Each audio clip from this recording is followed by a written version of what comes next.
السلام علیکم ورحمۃ اللہ وبرکاتہ۔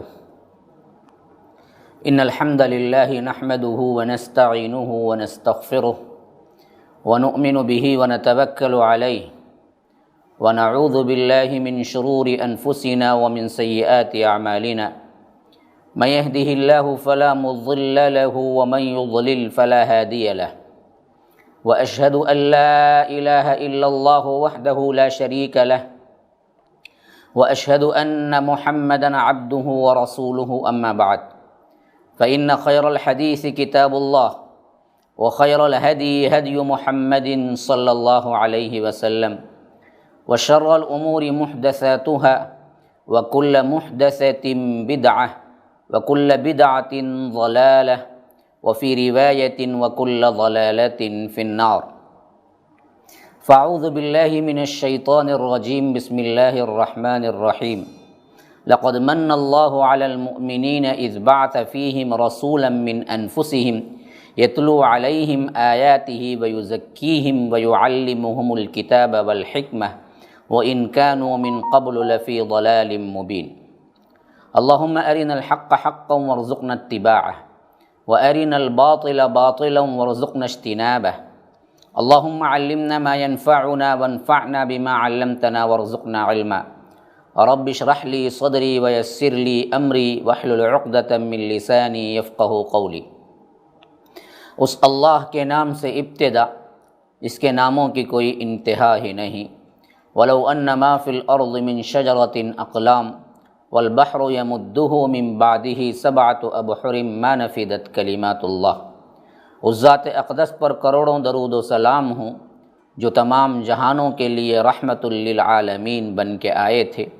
اللہم صلی علی محمد وعلی آل محمد کما صلیت علی ابراہیم وعلی آل ابراہیم انک حمید مجید، وبارک علی محمد وعلی آل محمد کما بارکت علی ابراہیم وعلی آل ابراہیم انک حمید مجید۔ برادران اسلام، واجب الاحترام بزرگوں، دوستوں، عزیز ساتھیوں، لائق احترام ماؤں اور بہنوں، MSLI لائف ٹی وی کے ذریعے پروگرامات کا ایک مسلسل سلسلہ آپ کے سامنے پیش خدمت ہے۔ کئی موضوعات پر میں نے ایک سلسلہ وار 10 جاری کیا ہے۔ اس حیثیت سے آج ایک مختلف نو قرآن کے بارے میں ہم نے سنا، حدیث کے بارے میں بھی چند خصوصی طور پر چند باتیں میں آپ کے سامنے لایا ہوں، انشاءاللہ وہ بھی تسلسل کے ساتھ چلے گا۔ اب یہ تیسری ٹاپک ہے سیرت رسول اللہ صلی اللہ علیہ وسلم، اللہ کے رسول صلی اللہ علیہ وسلم کی زندگی مبارکہ کو جاننا۔ یہ اس واسطے انتہائی ضروری ہے کیونکہ رب العالمین نے یہی اسوہ ہمارے لیے قرار دیا ہے۔ لقد کان لکم فی رسول اللہ اسوۃ حسنۃ لمن کان یرجو اللہ والیوم الآخر وذکر اللہ کثیرا، سورہ احزاب میں فرمایا لقد کان لکم فی رسول اللہ اسوۃ حسنہ۔ اللہ تبارک و تعالی نے تمہارے لیے خاص طور پر محمد الرسول اللہ صلی اللہ علیہ وسلم کی سیرت کو اسوہ حسنہ، بہترین نمونہ بنا دی۔ لمن کان یرجو اللہ، جو کوئی اپنی آخرت کو سنوارنا چاہے، جسے کیا ہے اللہ تبارک و تعالی کے سامنے کھڑے ہونے کا ڈر ہے، جسے آخرت میں جنت پانے کی خواہش ہے، اس کے لیے خاص کر رول ماڈل، ہیرو صرف اور صرف محمد الرسول اللہ صلی اللہ علیہ وسلم ہے، اس کے علاوہ کوئی نہیں ہو سکتا۔ آج ہم نے سیرت نبوی کو چھوڑ دیا صلی اللہ علیہ وسلم، اسی واسطے ہی ہمیں ہر کوئی کردار سے عاری شخص، بلکہ کیا ہے پورے معاشرے کا بدترین فرد بھی ہمارے لیے ہیرو بن گیا ہے، کیونکہ اللہ کے رسول صلی اللہ علیہ وسلم جیسی پاکیزہ صفات اور ان کی سیرت کو ہم نے چھوڑ دیا، جس کا خمیازہ یہ بھگتنا پڑا کہ اوروں کی معاشرت ہمارے اندر آ گئی، اوروں کے تہذیب ہمارے اندر آ گئے، ہمارے بچوں کے اندر اس حیثیت سے سب سے زیادہ گراوٹ ہے جو کسی قوم میں ہم نہیں دیکھ سکتے، اس واسطے کہ سیرت نبوی اصل میں تبرکاً سننے کے لیے نہیں آئی تھی۔ جیسا کہ ابھی ربیع الاول کا مہینہ آئے گا تو لوگ کیا ہیں، اس کے حلقات رکھ لیے، بھول گئے۔ یہ تبرکاً سنتے ہیں لوگ سیرت النبی کا جلسہ، کیا مطلب؟ عمل کرنے کے لیے نہیں، برکت حاصل کرنے کے لیے۔ ضرور بالضرور اللہ کے رسول صلی اللہ علیہ وسلم کی سیرت مبارکہ کا سننا بھی ثواب ہے، لیکن اصل مقصود صرف تبرکاً سن لینا نہیں ہے، بلکہ عمل کرنا ہے اور سیرت سے ہمیں اپنی زندگی سنوارنا ہے، یہ مقصود تھا۔ اسی لیے اللہ تبارک و تعالیٰ نے اسوہ حسنہ قرار دیا ہر اس شخص کے لیے جو اللہ تبارک و تعالیٰ سے ملاقات کا اور اللہ تبارک و تعالیٰ کے سامنے جواب دہی کا احساس رکھتا ہو۔ لمن کان یرجو اللہ، جو کوئی بھی اللہ سے ملاقات کی امید میں ہے اس کے لیے یہی اسوہ ہے، لیکن ہم نے اس اسوے کو چھوڑ دیا۔ تو سیرت رسول اللہ صلی اللہ علیہ وسلم ہم دراصل کبھی کبھار وہ پڑھتے بھی ہیں تو اسے تبرکاً سن لیتے ہیں، اور گھر کی عورتیں اپنے سر سے کیا ہے اوڑھنی اوڑھ کر سن لیتی ہیں، بس ختم۔ عمل کے لیے کبھی نہیں سمجھتے کہ یہ سب چیزیں اللہ کے رسول نے کیوں کی، یہی اسوہ، یہی طریقہ ہے، ایسے ہی کرنا چاہیے۔ بیٹھنا، اٹھنا، سونا، لیٹنا، کھانا، پینا، حتیٰ کہ قضاء حاجت کو کیسے جانا، یہاں تک کی تعلیم اللہ کے رسول صلی اللہ علیہ وسلم نے سب کو دی، لیکن آج نہ ہمارے گھروں کے اندر اس کی اہمیت ہے، نہ ہمارے بچوں میں، نہ ہمارے بوڑھوں میں، نہ ہمارے معاشرے میں۔ تو اس حیثیت سے سیرت رسول صلی اللہ علیہ وسلم کا جاننا بھی انتہائی ضروری ہے، جس طرح رب العالمین کا جاننا اور اس کے بارے میں معرفت حاصل کرنا ضروری ہے۔ لا الہ الا اللہ کلمے کا ایک جز ہے تو دوسرا جز ہمارا محمد الرسول اللہ ہے۔ لا الہ الا اللہ کا جاننا ضروری ہے تو محمد الرسول اللہ صلی اللہ علیہ وسلم کا بھی جاننا ضروری ہے۔ اس کے بغیر نہ تمہارا اسلام مکمل ہوگا، نہ تمہارا ایمان مکمل ہوگا۔ جانیں گے کب؟ جب اس پر عمل کرنے کی نیت سے پڑھیں گے، سنیں گے نا۔ تو ہم نہ پڑھتے ہیں نہ سنتے ہیں، تبرکاً کبھی سنتے بھی ہیں تو عمل کی نیت سے نہیں۔ تو یاد رکھیے، یہ ذہن میں رکھیے کہ آج سے ہم اللہ کے رسول صلی اللہ علیہ وسلم کی سیرت مبارکہ کے ان دروس کو سنیں گے بھی اور عمل کریں گے بھی، کیونکہ محمد الرسول اللہ صلی اللہ علیہ وسلم کی پوری زندگی مبارکہ اسوہ ہے، اور اس سے بہترین اسوہ کسی کا نہیں ہے۔ اور یہی اسوے کو اللہ کے رسول صلی اللہ علیہ وسلم نے بار بار تاکید کی کہ میری اطاعت کرو، میری فرما برداری کرو۔ تو اللہ کے رسول صلی اللہ علیہ وسلم نے فرمایا کہ من اطاعنی دخل الجنہ ومن عصانی فقد ابا، میری امت کا ہر فرد جنت میں داخل ہوگا۔ یا رب، کتنی بڑی خوشخبری ہے، دیکھیے۔ فرمایا کہ میری امت کا ہر فرد جنت میں داخل ہوگا سوائے اس نے جس نے انکار کیا، الا من ابا۔ تو پوچھنے والے نے پوچھا کہ ومن یابا، ابا سے مراد کیا ہے، کون انکار کرنے والا ہے؟ تو اللہ کے رسول صلی اللہ علیہ وسلم نے فرمایا کہ من اطاعنی دخل الجنہ، جو کوئی میری اطاعت کرے گا وہ جنت میں داخل ہوگا۔ ومن عصانی، جو کوئی میری نافرمانی کرے گا وہی ہے انکار کرنے والا۔ اطاعت کب کرو گے جی؟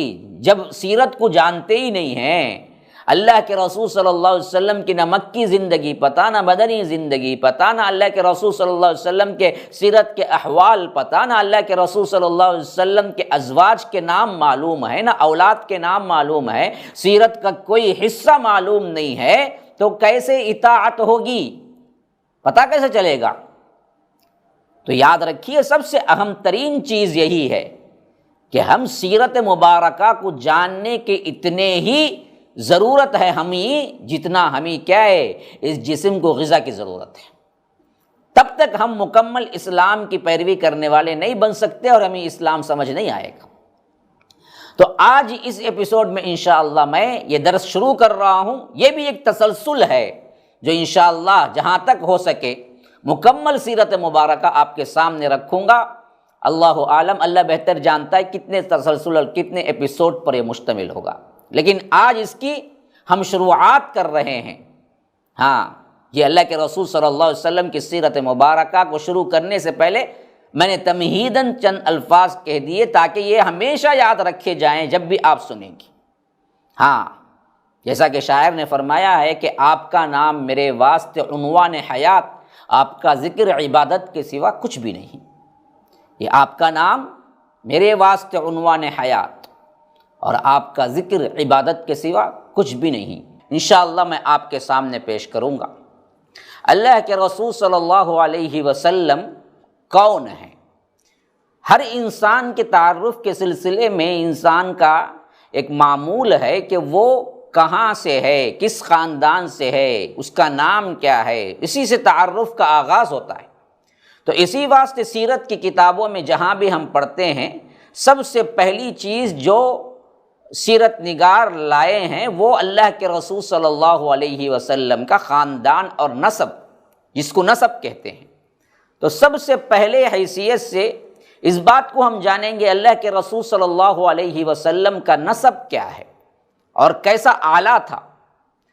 وہ پورے زمین والوں سے سب سے بہتر نسب رکھنے والے تھے اور سب سے اشرف اور اعلیٰ نسب تھی، اور اس کی شہادت صرف اپنے نہیں ہیں، اس دور کے مشرکین مکہ بھی دیتے تھے۔ جیسا کہ حدیث میں آیا ہے کہ جب ابھی حضرت ابو سفیان اسلام نہیں لائے تھے، انہوں نے روم کا سفر کیا تو وہاں کا بادشاہ جب بلا کے پوچھا تو انہوں نے باوجود دشمنان اسلام میں سر فہرست تھے اس وقت، اور جنگ بدر، احد، خندق، ہر معاملے میں کیا ہے مسلمانوں کے خلاف لڑنے والوں میں بہت آگے تھے، لیکن ہونے کے باوجود بھی جب پوچھا گیا تو انہوں نے صاف کہا کہ وہ سب سے بہترین نسب والے ہیں۔ یہ روایت بخاری کے اندر بھی موجود ہے، مسلم کے اندر بھی موجود ہے، حضرت عبداللہ ابن عباس رضی اللہ عنہما روایت کرنے والے ہیں۔ تو سب سے بہترین نسب، انہوں نے اپنے دشمن ہونے کی حیثیت سے بھی اس کا انکار نہیں کر سکے۔ تو اللہ کے رسول صلی اللہ علیہ وسلم کا نسب انتہائی اعلیٰ تھا اور قبیلے کے اعتبار سے انتہائی اعلیٰ قبیلے کا تھا۔ اور وہ کون ہیں؟ تو خود اللہ کے رسول صلی اللہ علیہ وسلم نے اپنے بارے میں بیان کیا کہ میں کون ہوں؟ محمد بن عبداللہ بن عبد المطلب بن ہاشم بن عبد مناف بن قصی بن کلاب بن مرہ بن کعب بن لوی بن غالب بن فہر بن مالک بن نضر بن کنانہ بن خزیمہ بن مدرکہ بن الیاس بن مضر بن نزار بن معد بن عدنان۔ یہ 21 نام ہیں جس کو اللہ کے رسول صلی اللہ علیہ وسلم نے اپنے نسب کے سلسلے میں بیان کیے، عدنان تک پہنچائے۔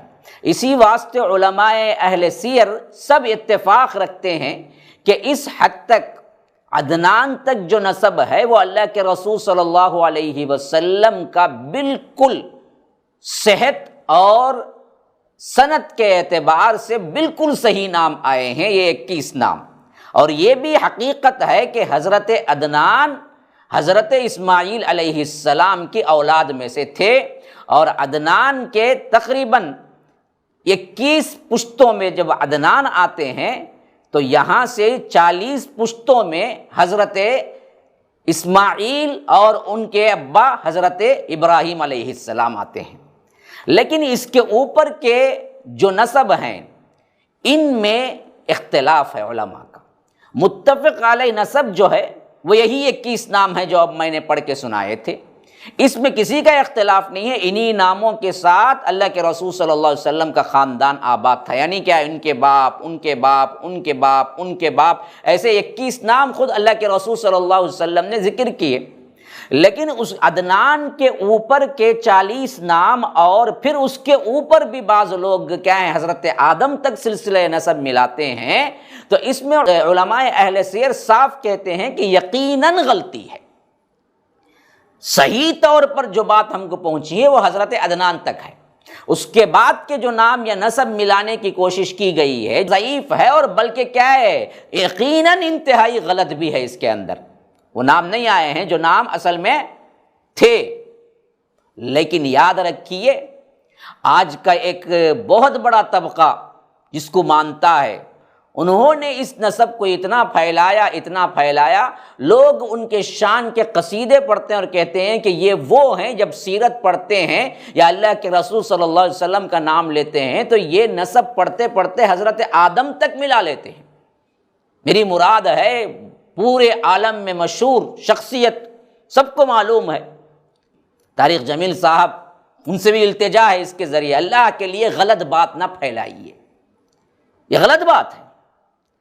یہ غلط بات اتنی پھیلائی گئی کہ لوگ اب ان کی شان سمجھ گئے یہ کہ جہاں بھی وہ نام اللہ کے رسول صلی اللہ علیہ وسلم کا پڑھتے ہیں، ان کے شان میں قصیدے پڑھنے والے، تعارف کروانے والوں کو میں نے سنا یوٹیوب پہ موجود ہے ویڈیو، تعارف کرتے ہوئے کہہ رہے ہیں کہ ان کی شان یہ ہے کہ جب یہ جہاں بھی پڑھتے ہیں اللہ کے رسول صلی اللہ علیہ وسلم کا نام، یہ اللہ کے رسول صلی اللہ علیہ وسلم کا نسب جا کے آدم تک ملاتے ہیں، یعنی پورا نسب ان کو یاد ہے، پورا نسب بڑے بڑے لوگوں کو یاد تھا، اس سے پہلے آنے والے ہزاروں مفسرین اور ہزاروں محدثین، ہزاروں اہل سیر کو یاد تھا، لیکن انہوں نے اپنے حلقات میں نہیں پڑھے اور اس کو صحیح نہیں بولا، کہا کہ اس میں غلطیاں ہیں، صحیح سند تو صرف عدنان تک ہے، اس کے اوپر کے نام میں یقیناً غلطیاں ہیں، یہ اگر کوئی پڑھ بھی دے تو یہ علمی خیانت ہوگی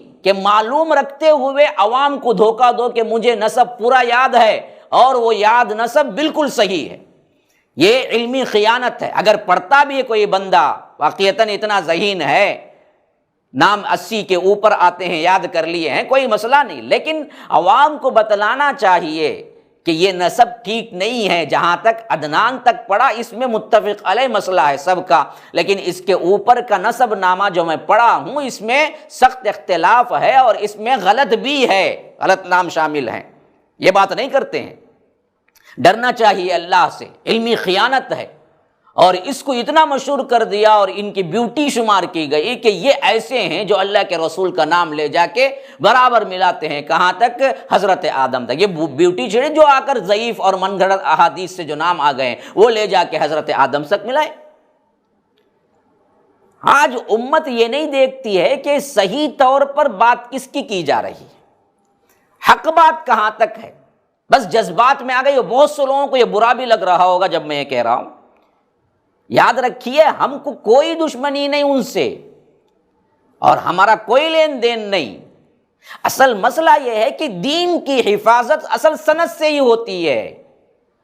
دین کے لیے جذبے کے اعتبار سے، اخلاص کے اعتبار سے من مانے من گھڑت تعویلات اور احادیث گھڑتے چلے جائیں اور عوام کو متاثر کرنے کے نام پہ زوردار بیانات میں کیا ہے، ایسی باتیں جو بے حقیقت اور بے سروپا ہیں ان کو بیان کرتے جائیں تو پھر تو امت کا مزاج ہی بگڑ جائے گا، صحیح کو وہ سنبھال ہی نہیں پائیں گے، ہمیشہ صرف کیا ہے، غلط جو ان کو اچھا لگتا ہے وہی دراصل کیا ہے وہ سننا چاہیں گے، جو اچھا لگتا ہے وہ ہم کو سنانا نہیں ہے، جو سچا ہے، جو سچا لگتا ہے، جو سچ ہے ان کو وہ سننے کا عادی بنانا ہے۔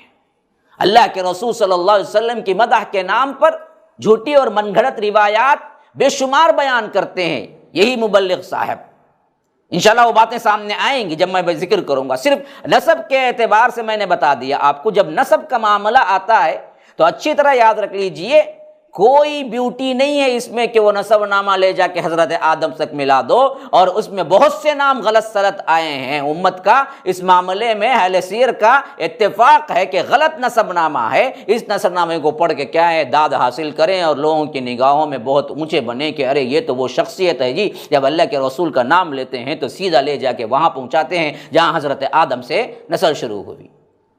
یہ بیوٹی نہیں ہے۔ تو اصل اسی واسطے سب سے اہم ترین کتاب جو مرجع کی حیثیت رکھتی ہے،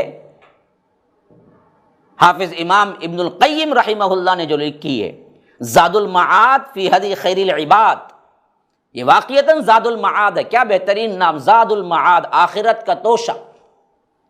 انہوں نے اہل سیر اس کے بعد مجھے یہاں تک معلوم ہے جتنے بھی لکھے ہیں ضرور ان کی کتابوں میں زاد المعاد کا حوالہ ہوگا، گویا کہ ایک مرجع اور ایک سند کی حیثیت رکھتی ہے سیرت کی کتابوں میں زاد المعاد۔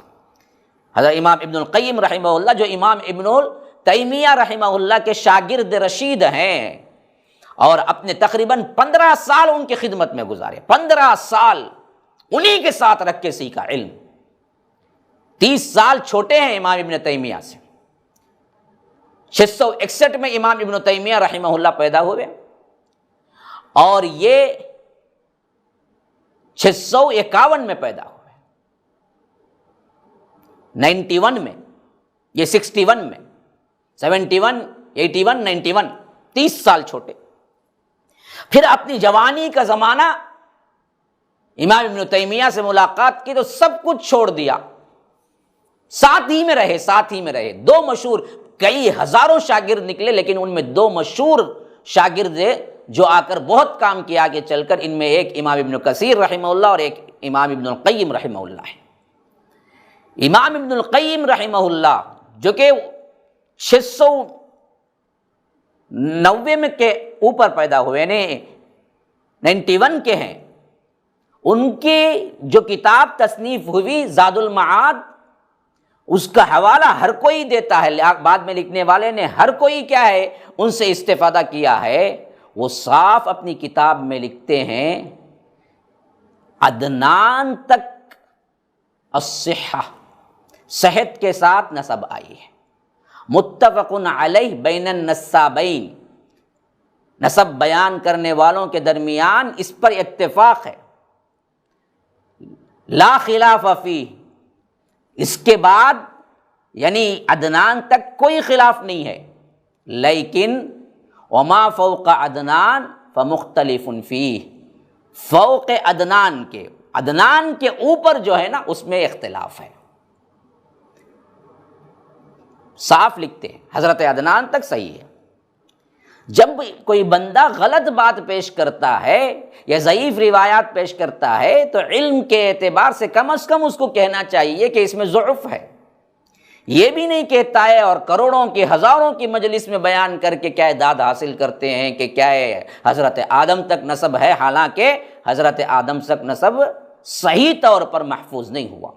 لیکن یہ بات صحیح ہے کہ حضرت عدنان حضرت اسماعیل علیہ السلام کی اولاد میں سے ہیں اور حضرت اسماعیل حضرت ابراہیم کے بیٹے ہیں، اور اس طرح اللہ کے رسول صلی اللہ علیہ وسلم کا نسب حضرت ابراہیم تک پہنچتا ہے، اس حیثیت میں کوئی اختلاف نہیں ہے۔ لیکن درمیان میں جو نام آئے ہیں اس کے بارے میں اعتبار نہیں ہے، صحیح روایات نہیں آئی ہیں کہ وہ نام سب کے سب صحیح ہیں یا نہیں ہیں۔ اب آئیے اس نسب کے سلسلے میں جو اہم نام آئے ہیں رشتے کی حیثیت سے، ان کے بارے میں بھی چند باتیں آپ ذہن میں رکھ لیں کہ نسب میں سب سے پہلے ابا کا نام آیا ہے محمد بن عبداللہ۔ عبداللہ کون ہے؟ عبد المطلب کے بیٹے ہیں، عبد المطلب کے بیٹے ہیں۔ اور عبد المطلب کون ہیں اس بارے میں تھوڑی سی وضاحت آپ کے لیے سیرت کو سمجھنے کے لیے ضروری ہے۔ عبد المطلب اصل میں اللہ کے رسول صلی اللہ علیہ وسلم کے دادا ہیں اور سردار مکہ تھے، اس حیثیت سے کہ ان کے دور میں دو بڑے اہم کام انجام ہونے کی حیثیت سے سرداری کے اعتبار سے بہت اونچے مقام پر فائز تھے، لوگ بہت چاہتے بھی تھے۔ عبد المطلب کے سرداری کے ایام میں دو بڑے واقعات جو ہوئے تھے، وہ ایک زمزم کا کنواں جو بنو جرہم جاتے وقت بن کر کے چلے گئے تھے، پتہ نہیں تھا لوگوں کو کہاں ہے وہ، تو وہ کنواں دریافت ہوا، اس کو دریافت کرنے والے حضرت عبد المطلب ہیں۔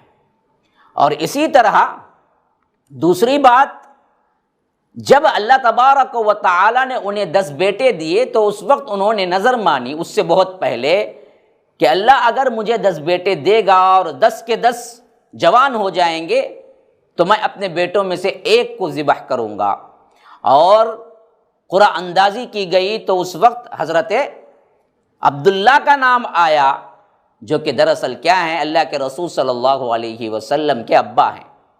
تو ان کو ذبح کرنے کے لیے لے گئے تو پھر کیا ہے قرعہ اندازی میں ایک نے مشورہ دیا کہ ذبح کرنے سے اگر بچنا ہے تو ان کا مقابلہ 10 اونٹوں سے کیا جائے، تو اس حیثیت سے 10 20 30 بڑھاتے گئے، حتیٰ کہ 100 اونٹ پورے ہوئے تو اونٹوں کا نام آیا اور عبد المطلب نے ان سب کو ذبح کر دیا۔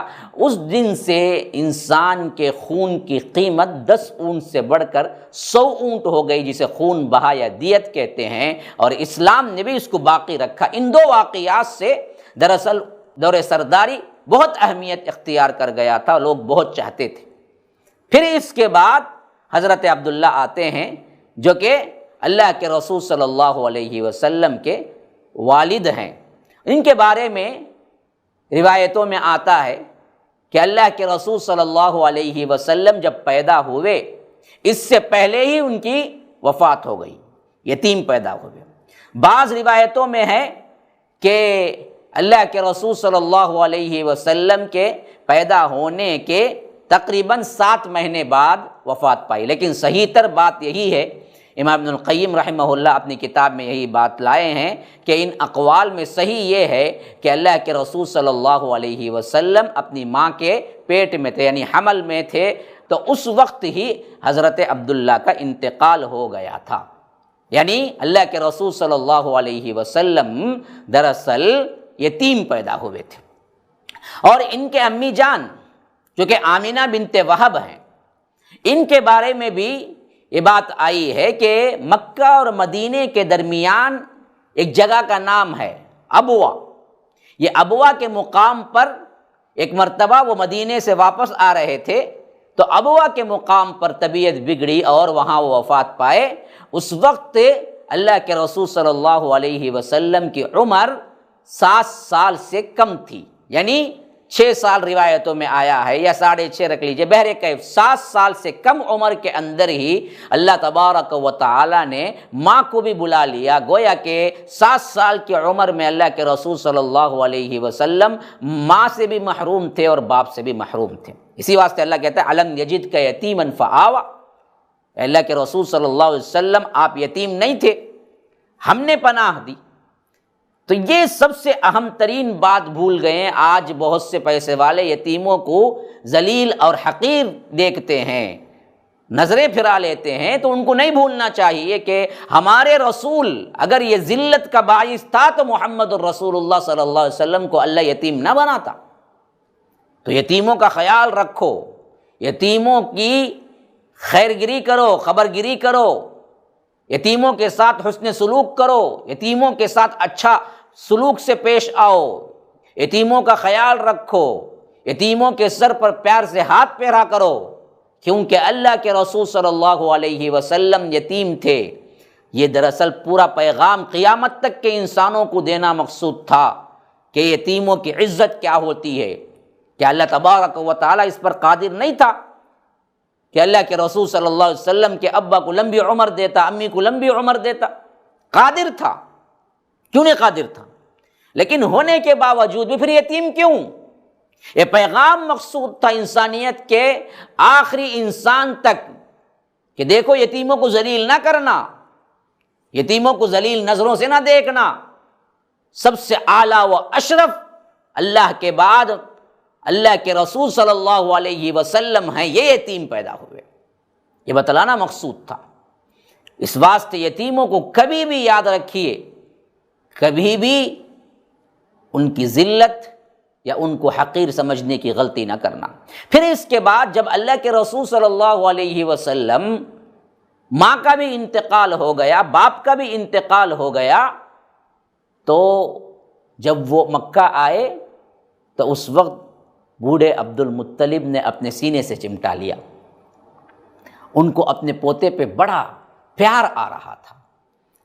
چھوٹا سا بچہ باپ کو بھی کھو دیا، ماں کو بھی کھو دیا، تو یہ اپنے بچوں سے زیادہ اللہ کے رسول صلی اللہ علیہ وسلم کو چاہ رہے تھے، اور اللہ کے رسول صلی اللہ علیہ وسلم کی کفالت کی ذمہ داری اپنے اوپر لے لی تھی۔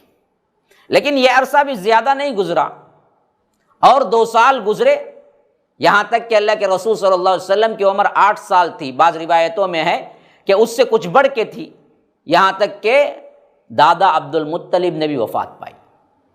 بعض روایتوں میں ہے، رحیق المختوم کے حوالہ میں آپ کو دے رہا ہوں، 8 سال 2 مہینے 10 دن کی عمر تھی، جس میں اللہ کے رسول صلی اللہ علیہ وسلم کے دادا عبد المطلب بھی فوت ہو گئے۔ یہ سب سے اہم ترین واقعہ تھا اللہ کے رسول صلی اللہ علیہ وسلم کی زندگی میں، کیونکہ اس وقت شعور کے ابتدائی منزلوں پہ تھے، تو دادا سے زیادہ پیار تھا، اور دادا دنیا چھوڑ کے چلے گئے تو اس وقت احساس ہوا، جدائی کا غم برداشت سے باہر تھا، لیکن یہ صدمہ بھی اللہ کے رسول صلی اللہ علیہ وسلم کو سہنا پڑا۔ پھر اس کے بعد جب دادا دیکھے کہ اس کے بعد یہ یتیم بچے کی کفالت کون کرے گا، تو اپنے بیٹوں میں سے سب سے خاص حضرت عبداللہ جو باپ تھے اللہ کے رسول کے، ان کے بھائی جو تھے، جو ابو طالب کہلاتے ہیں، حضرت علی رضی اللہ عنہ کے باپ ہیں، ان کو بلا کے کہا کہ تم کفالت کرنا اور تم نگہدانش کرنا۔ یہ خاص طور پر کیا ہے، انہوں نے تاکید کی، اور اس کے بعد اللہ کے رسول صلی اللہ علیہ وسلم اپنے چچا کی کفالت میں آ گئے۔ یہ جو کفالت میں آئے 8 سال کی عمر میں، تو 50 سال تک ابو طالب نے وہ کفالت کی، وہ نگہدانش کی، وہ پیار دیا، دنیا کا کوئی چچا اپنے بھتیجے کو دے نہیں سکتا۔ اور اسی طرح اللہ کے رسول بھی اتنا چاہا، یاد رکھیے دنیا کا کوئی بھتیجا اپنے چچا کو اتنا نہیں چاہا ہوگا۔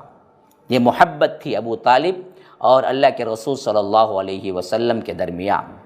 لیکن اس کے بعد پھر کیا ہوا، انشاءاللہ ہم اگلے ایپیسوڈ پر آپ کو بیان کریں گے۔ تب تک کے لیے ہمیں اجازت دیجیے۔ السلام علیکم ورحمۃ اللہ وبرکاتہ۔